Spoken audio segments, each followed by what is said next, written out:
الحمدللہ رب العالمین والصلاة والسلام علی سید الانبیاء والمرسلین وعلی آلہ واصحابہ اجمعین اما بعد اعوذ باللہ من الشیطان الرجیم بسم اللہ الرحمن الرحیم ومن کل شیء خلقنا زوجین لعلکم تذکرون صدق اللہ العلی العظیم۔ حاضرین کرام، میں نے آپ کے سامنے ایک آیت پڑھی ہے جس کا ترجمہ یہ ہے کہ اور ہر چیز کو ہم نے جوڑا جوڑا پیدا کیا ہے تاکہ تم نصیحت حاصل کرو۔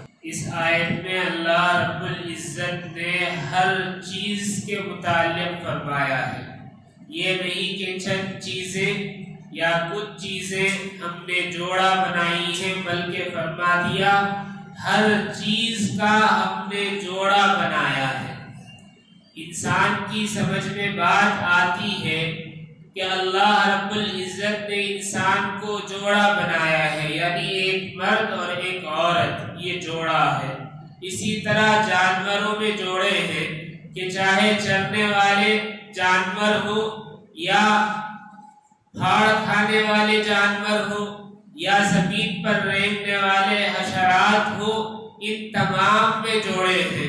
اسی طرح جو سمندر میں رہنے والی مخلوق ہے ان میں بھی جوڑے ہیں، اور اسی طرح آسمانوں پر اڑنے والے پرندے ان میں بھی جوڑے ہیں۔ باقی چیزوں میں جوڑے کیسے ہو سکتے ہیں؟ یعنی جو غیر جاندار چیزیں ہیں ان میں جوڑے کیوں کر ہو سکتے ہیں؟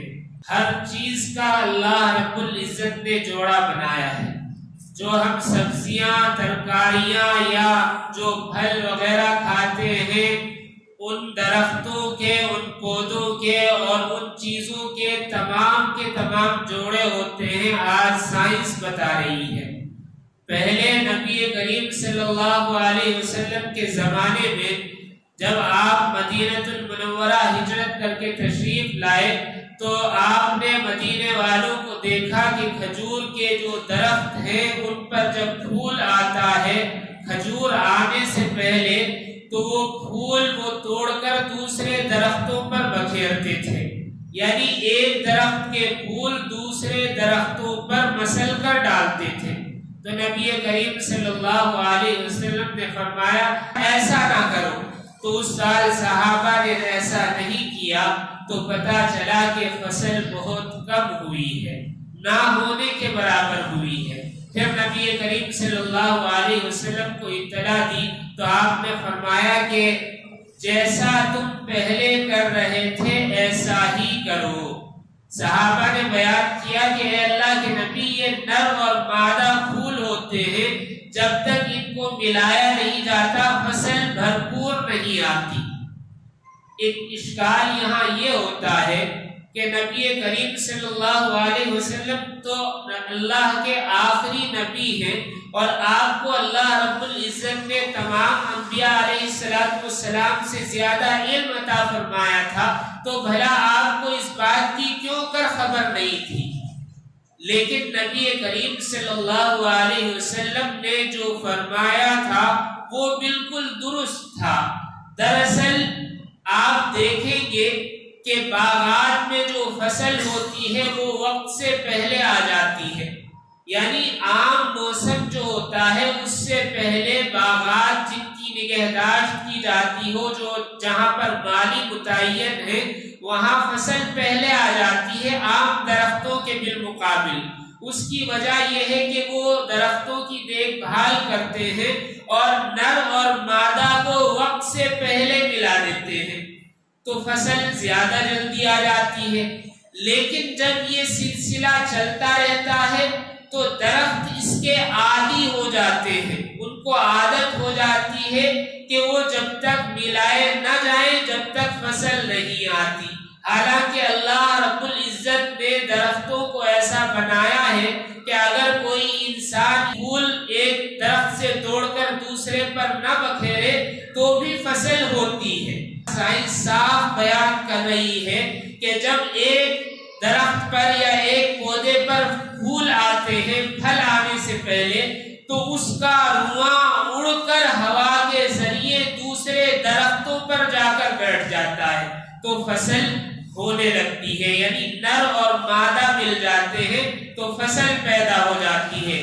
لیکن انسان وقت سے پہلے ان کو ملا دیتا ہے، جس کی وجہ سے یہ درخت عادی ہو جاتے ہیں، جب تک ملائے نہیں جاتے، جب تک فصل نہیں آتی۔ اگر آج بھی ان کو چھوڑ دیا جائے تو چند سالوں یا 10 20 50 سال کے بعد فصل خود بخود ہونے لگے گی۔ بہرحال یہ جو چیز ہے وہ یہ ہے کہ اللہ رب العزت نے ہر چیز کا جوڑا بنایا ہے۔ ایسا نہیں ہے کہ بغیر جوڑے کے فصل ہو جاتی ہے۔ آپ نے دیکھا ہوگا بہت ساری سبزیاں ایسی ہوتی ہیں جن کے پھول ملانے کی ضرورت نہیں پڑتی، لیکن سائنس آج کہہ رہی ہے کہ ہلکی سی جب ہوا چلتی ہے تو ایک پودوں سے دوسرے پودوں پر باریک باریک رواں اڑ کر چلا جاتا ہے اور دوسرے پودوں کے پھولوں پر بیٹھ جاتا ہے، جس سے فصل پھلنے اور پھولنے لگتی ہے۔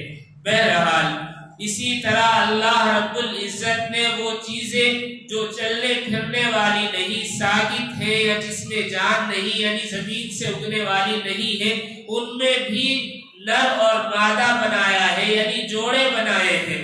جیسے ہم یہ کہہ سکتے ہیں کہ رات کا جوڑا دن ہے اور طریق کا جوڑا خشکی ہے، اور اسی طرح گرم کا جو جوڑا ٹھنڈا ہے، جو تلخ ہے اس کا جوڑا پھیکا ہے، اسی طرح جو کھٹا ہے اس کا جوڑا میٹھا ہے، اسی طرح جو کچا ہے تو اس کا جوڑا پکا ہوا ہے، اسی طرح جو چیز سخت ہے اس کا جوڑا نرم ہے، اسی طرح جیسے ہوا ہے اس کا جوڑا حبس ہے، یعنی اگر آکسیجن ہے تو آکسیجن نہ ہونا اس کا جوڑا ہے۔ اسی طرح درختوں، پودوں اور پھلوں اور پھولوں میں جوڑے ہوتے ہیں۔ انسان کی زندگی ہے، اس میں بھی جوڑے ہیں۔ ایسا نہیں کہ انسان مرد اور عورت جوڑا ہے، باقی کوئی اور حصہ جوڑا نہیں، بلکہ ہے انسان کے اعضاء جوڑا ہے، یعنی 2 ہاتھ ہیں، 2 آنکھ ہیں، 2 کان ہیں، اور پھر 2 پیر ہیں، 2 گردے ہیں، یہ سب۔ اور پھر اللہ رب العزت نے دل جو بنایا ہے وہ اپنے لیے بنایا ہے، شیطان اس میں داخل نہیں ہو سکتا، لیکن اس کی دھڑکن میں بھی اللہ رب العزت نے جوڑے رکھ دیے ہیں۔ جب دل دھڑکتا ہے تو ایک بار حرکت ہوتی ہے، پھر فوراً دوسری حرکت ہوتی ہے، اور تیسری حرکت نہیں ہوتی بلکہ دل ٹھہر جاتا ہے۔ پھر ایک حرکت کے بقدر دل رک کر پھر دوبارہ شروع ہوتا ہے، یعنی کنٹینیو مسلسل دھڑکن نہیں ہوتی، بلکہ 2 دھڑکن کے بعد تیسری دھڑکن کے بقدر دل رکتا ہے، پھر چالو ہوتا ہے۔ اسی طرح اللہ رب العزت نے جو انسان کی زندگی بنائی ہے تو اس کا جوڑا موت بنایا ہے۔ اسی طرح دنیاوی زندگی جو دارالامتحان ہے، اس کا جوڑا آخرت کی زندگی جو دارالجزا ہے، یہ جوڑا بنایا ہے۔ بجلی کرنٹ جو ہم دیکھتے ہیں اس میں بھی مثبت اور منفی پہلو ہوتے ہیں، یعنی نر اور مادہ ہوتے ہیں، جسے مائنس اور پلس کہتے ہیں، یہ بھی جوڑا ہے۔ اور اسی طرح بادلوں میں بھی مائنس اور پلس جوڑے ہوتے ہیں، جب وہ ملتے ہیں تو بجلی پیدا ہوتی ہے اور بادل برستے ہیں، گرجتے ہیں، تو یہ بھی اللہ رب العزت نے جوڑا رکھا ہے۔ اسی طرح آج کے زمانے میں ہم جو ایٹم کا مادہ استعمال کرتے ہیں کرنٹ پیدا کرنے کے لیے، کھاد پیدا کرنے کے لیے یا ہتھیارات بنانے کے لیے، اس میں بھی مثبت اور منفی پہلو ہوا کرتے ہیں، یعنی نر اور مادہ کے جوڑے ہیں، اللہ رب العزت نے بنائے ہیں۔ اسی طرح زندگی کا جوڑا موت ہے اور دنیاوی زندگی کا جوڑا آخرت کی زندگی ہے۔ اللہ رب العزت نے موت کا جوڑا بھی موت سے رکھا ہے، یعنی انسان کی موت اس دنیا میں آ جائے گی تو موت کا جوڑا روز قیامت جب اللہ رب العزت کے روبرو حاضر ہوں گے اور میدان حشر کا فیصلہ ہو جائے گا تو وہاں بھی موت کو موت آ جائے گی، گویا موت کو موت آنا یہ موت کے جوڑا ہے۔ نبی کریم صلی اللہ علیہ وسلم آخری نبی ہیں، لیکن انبیاء علیہ السلام میں بھی جوڑے ہیں۔ جیسے نبی کریم صلی اللہ علیہ وسلم آخری نبی ہیں اور آپ علیہ علیہ السلام کے نبی ہونے کا جوڑا سید البشر حضرت آدم علیہ السلام ہے کہ وہ پہلے نبی ہے، اور نبی کریم صلی اللہ علیہ وسلم سب سے آخر میں نبی بنا کر مبعوث کیے گئے۔ لیکن نبی کریم صلی اللہ علیہ وسلم کا نور نبوت اس کا جوڑا نہیں ہے، اس لیے کہ اللہ رب العزت نے نبی کریم صلی اللہ علیہ وسلم کو جو نور نبوت عطا کیا ہے وہ اپنے نور سے عطا کیا ہے، اس لیے اس کا جوڑا نہیں ہے۔ یعنی نور جو اللہ رب العزت نے نبی کریم صلی اللہ علیہ وسلم کو عطا فرمایا اس کا جوڑا نہیں، لیکن نبوت کا جوڑا ہے۔ نبی کریم صلی اللہ علیہ وسلم بشر ہے، اس لحاظ سے آپ کی ازواج آپ کے لیے جوڑا ہے۔ بہت ساری چیزیں یعنی چاند، سورج، ستارے، اندھیرا، روشنی سب کے سب جوڑے ہیں۔ یعنی روشنی دیکھیں تو اس کے لیے اندھیرا جوڑا ہے، چاند کے بالمقابل سورج جوڑا ہے، لیکن آج بہت سارے لوگ کہتے ہیں سائنس نے ترقی کر لی ہے لہٰذا چاند اور سورج کا جوڑا نہیں مل سکتا، یعنی یہ دونوں الگ الگ چیز ہے۔ تو آج کی تحقیقات نے ثابت کر دیا ہے کہ سورج کا سورج سے جوڑا ہے اور چاند کا چاند سے جوڑا ہے، وہ ایسے کہ جس کہکشاں میں ہم رہتے ہیں، یعنی جس کہکشاں میں جن ستاروں کے درمیان ہماری یہ دنیا آباد ہے، اس کہکشاں کے اندر 300 ملین سے زیادہ سورج اللہ رب العزت نے بنائے ہیں۔ اس سے ثابت ہوتا ہے کہ سورج کا سورج کے ساتھ جوڑا ہے، اور پھر چاند ہماری اسی کہکشاں میں جسے ملکی وے کہتے ہیں، اس کے اندر جو مریخ ہے ہماری دنیا کے قریب سیارہ، اس سیارے پر 4 چاند ہیں۔ تو معلوم ہوا کہ اللہ رب العزت نے ہر چیز کا جوڑا بنایا ہے۔ نبی کریم صلی اللہ علیہ وسلم تنہا ہے، اس لیے کہ اللہ نے اپنے نور سے نبی کریم صلی اللہ علیہ وسلم کا نور نبوت بنایا ہے، اس لیے آپ سارے جہانوں کے لیے تنہا رحمت للعالمین بن کر آئے ہیں۔ باقی جیسے حضرت آدم ہے، حضرت ابراہیم ہے، حضرت موسیٰ ہے، حضرت عیسیٰ ہے، اور پھر دیگر انبیاء علیہ السلام ہے، تمام کے جوڑے اللہ رب العزت نے بنائے ہیں۔ اس طرح اللہ رب العزت نے یہ دنیا بنائی ہے، اسی طرح اللہ نے اور دنیا بھی بنائی ہے۔ جس طرح یہاں ایک آدم ہے، ان کی دنیا میں بھی ایک ایک آدم ہے۔ جس طرح یہاں حضرت ابراہیم ہے، ان کی دنیا میں بھی ایک ایک ابراہیم علیہ السلام ہے۔ یعنی انبیاء علیہ السلام کے جوڑے اس دنیا سے باہر دوسری دنیاوں میں بھی بنائے گئے ہیں، لیکن نبی کریم صلی اللہ علیہ وسلم کا کوئی جوڑا نہیں۔ بہرحال اس سلسلے میں ایک واقعہ بڑا مشہور ہے۔ حضرت موسیٰ علیہ السلام کے متعلق آتا ہے، انہوں نے اللہ رب العزت سے سوال کیا کہ اے اللہ، مجھے تو نے اتنا بڑا مقام و مرتبہ عطا فرمایا ہے کہ تو روزانہ مجھ سے بات کرتا ہے اور مجھے اپنا دوست بنا لیا ہے، لہٰذا مجھے یہ بھی تو پتا چلے کہ میرا مقام کیا ہے، میرا مرتبہ کیا ہے، میری پوزیشن تیرے یہاں کیسی ہے۔ تو اللہ رب العزت نے ایک جگہ بتائی کہ تم فلاں جگہ چلے جاؤ جنگل میں، وہاں ایک بوڑی ہے، کنواں ہے۔ جب وہ پہنچ گئے تو پوچھا اے اللہ اب کیا کروں؟ کہا کہ اس میں ایک پتھر پھینکنا۔ حضرت موسیٰ علیہ السلام نے ایک پتھر پھینکا تو وہ پتھر اس کی تہہ میں گرنے تک روایتوں میں آتا ہے کہ ایک پہر گزر گیا، یعنی 3 یا 3.5 گھنٹے کے قریب۔ کچھ روایتوں میں آتا ہے کہ 3 پہر گزر گئے، یعنی صبح سے شام ہو گئی۔ کچھ روایتوں میں آتا ہے کہ 3 دن بعد وہ پتھر تہہ میں جا کر گرا۔ جب وہ پتھر گرا تو اندر سے آواز آئی کہ کون ہے، کس نے پتھر پھینکا ہے؟ تو حضرت موسیٰ علیہ السلام نے فرمایا کہ میں موسیٰ۔ کہا کہ کون سا موسیٰ؟ کہا کہ کلیم اللہ۔ کہ اچھا کلیم اللہ ہے، کیوں آئے ہو؟ کہا کہ میں دیکھنے کے لیے آیا ہوں میرا مقام، میرا مرتبہ کیا ہے اللہ رب العزت کے یہاں۔ تو اندر سے آواز آئی جس کنویں نبی کے لیے مخصوص ہے۔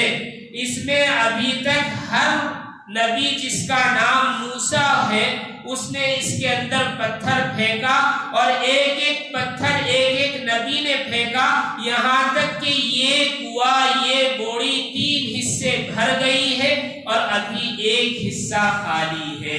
اس سے معلوم ہوا اللہ رب العزت نے کتنی دنیایں بنائی ہیں اور کتنے موسیٰ بنائے ہیں اور کتنے موسیٰوں کو نبوت عطا فرمائی ہے۔ معلوم ہوا اللہ رب العزت نے ہر چیز کا جوڑا بنایا ہے۔ لیکن بعض جوڑے ہیں جو ایک دوسرے کے سامنے نظر نہیں آتے، یعنی ایک ساتھ دکھائی نہیں دیتے۔ جیسے اندھیرا ہے تو اس کے ساتھ روشنی ایک ساتھ نظر نہیں آتی، یعنی ایک حاضر رہے گا دوسرا غائب رہے گا۔ اسی طرح چاند اور سورج ہے، یا چاند کے ساتھ دوسرے چاند ہیں جو ہم سے فاصلے پر ہیں، ہم ان کو دیکھ نہیں سکتے، یا ہم ان سے لائق ہیں۔ بہرحال بہت ساری چیزیں ایسی ہیں جو بیک وقت سامنے ہوتی ہیں، اور بہت ساری چیزیں ایسی ہوتی ہیں جو بیک وقت ہوتی ہیں لیکن سامنے ایک ساتھ دکھائی نہیں دیتی۔ لیکن اس کا مطلب یہ نہیں ہے کہ ان کا جوڑا نہیں ہے۔ حضرت علی کرم اللہ وجہہ سے کسی نے سوال کیا کہ آپ کی جو داڑھی ہے یا میری جو داڑھی ہے، مجھے یہ بتائیے یہ جفت ہے یا طاق ہے؟ جفت کہتے ہیں جیسے 3 یا 5 یا 7 یا 9 یا 11 یا 13 عدد اس طرح، اور طاق کہتے ہیں جیسے 2 4 6 8 10 12 اس طرح، یعنی جوڑا جوڑا ہے یا بغیر جوڑا ہے۔ حضرت علی رضی اللہ تعالی عنہ نے فرمایا کہ داڑھی میں جتنے بال ہیں سب کے سب طاق ہے، یعنی جوڑا جوڑا ہے، اس لیے کہ اللہ رب العزت نے ارشاد فرما دیا وَمِن كُلِّ شَيْءٍ خَلَقْنَا زَوْجَيْنِ لَعَلَّكُمْ تَذَكَّرُونَ، ہم نے ہر چیز کا جوڑا بنایا ہے۔ لہٰذا کوئی یہ دعویٰ نہیں کر سکتا کہ داڑھی کے بال بغیر جوڑے کے ہیں، یعنی ہر چیز میں جوڑا ہے۔ ہاں جوڑا اگر نہیں ہے تو اللہ رب العزت کا نہیں ہے۔ یہاں آیت کے آخر میں جو فرما دیا لعلکم تذکرون، تاکہ تم نصیحت حاصل کرو، عبرت حاصل کرو، ایک سبق حاصل کرو۔ اس کا مطلب یہ ہے کہ اللہ رب العزت تنہا ہے، اللہ کے ساتھ کوئی جوڑا نہیں ہے، باقی ہر چیز کا اللہ رب العزت نے جوڑا بنایا ہے۔ آخرت میں بھی جنت کا جوڑا دوزخ ہے، اور پھر جنت میں جنت ایک دوسرے کا جوڑا ہے، اسی طرح جہنم ایک دوسرے جہنم کا جوڑا ہے۔ جنت میں اللہ رب العزت صرف ایک کمرہ یا ایک حال یا ایک شہر نہیں دیں گے، بلکہ روایتوں میں آتا ہے کہ مؤذن جو اذان دیتا ہے اللہ رب العزت اس کو 40,000 شہر عطا فرمائے گی جنت میں۔ یہ تو ایک مؤذن کی بات ہے، باقی جو حضرات ہیں، علماء ہیں یا اللہ والے ہیں، اللہ کا ذکر کرنے والے ہیں، قرآن پڑھنے والے ہیں، بیوی بچوں کا خرچ برداشت کرنے والے ہیں، حلال تجارت کرنے والے ہیں، ان سب کا مقام و مرتبہ کیا ہے ہمیں نہیں خبر، لیکن اللہ رب العزت نے وہاں بھی ایسے جوڑے رکھے ہیں۔ مثال پیش کر دوں کہ 40,000 شہر عطا کیے جائیں گے، ہر شہر کے اندر 40,000 محلے ہوں گے، ہر محلے کے اندر 40,000 محل ہوں گے، ہر محل کے اندر 40,000 کمرے ہوں گے، اور ہر کمرے کے اندر 40,000 قسم کے دسترخوان لگے ہوئے ہوں گے، اور ہر دسترخوان پر 40,000 قسم کے پیالے ہوں گے۔ ہر پیالے کے اندر اللہ رب العزت 40 قسم کا سالن رکھے گا ایک ہی پیالے میں۔ یہ مؤذن کا مقام و مرتبہ ہے، باقی اللہ رب العزت کس کو کیا عطا فرمانے والے ہیں ہم نہیں جانتے۔ اس سے معلوم ہوا جنت میں بھی ہر چیز کا جوڑا ہے، جو نعمتیں اس دنیا میں ہے ان کا بھی جوڑا ہے، جو نعمتیں آخرت میں اللہ رب العزت جنت میں عطا فرمائیں گے اس کا بھی جوڑا ہے، یعنی ہر چیز کا جوڑا ہے۔ اگر جوڑا نہیں ہے، اگر کوئی دو چیز نہیں ہے تو پھر اللہ کی ذات ہے کہ اللہ تنہا ہے، وحدہ لا شریک ہے، اللہ کا کوئی جوڑا نہیں ہے۔ آپ عبادت کرتے ہیں تو اللہ رب العزت نے آپ کی نمازوں میں 2 رکعات کو یکجا کر دیا، یعنی 2 پڑھیں گے، یعنی نفل نمازوں میں یا تو 1 رکعت نہیں ہوتی، یا تو 2 ہوتی ہے یا پھر 4 ہوتی ہے یا 8 ہوتی ہے، لیکن 1 رکعت 3 رکعت نفل نمازیں نہیں ہوتی، یعنی تا عدد ہوتی ہے، جفت نہیں ہوتی۔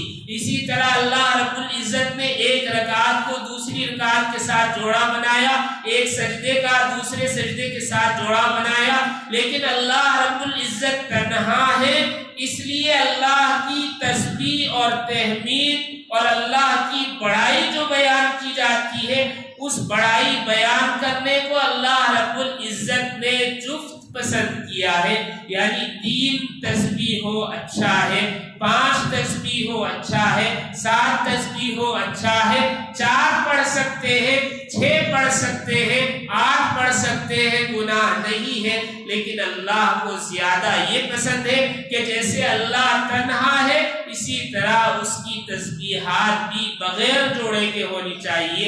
بہرحال اس سے معلوم ہوا کہ اللہ رب العزت نے ہر چیز کا ایک ساتھی رکھا ہے، ہر چیز کا ایک جوڑا رکھا ہے، یہ اس لیے تاکہ انسان یہ سمجھ لے کہ اللہ رب العزت ہی کی ذات تنہا ہے۔ اللہ رب العزت ہم سب کو عمل کی توفیق عطا فرمائے اور اپنی باتوں کو سمجھنے کی توفیق بخشے۔ وآخر دعوانا ان الحمدللہ رب العالمین۔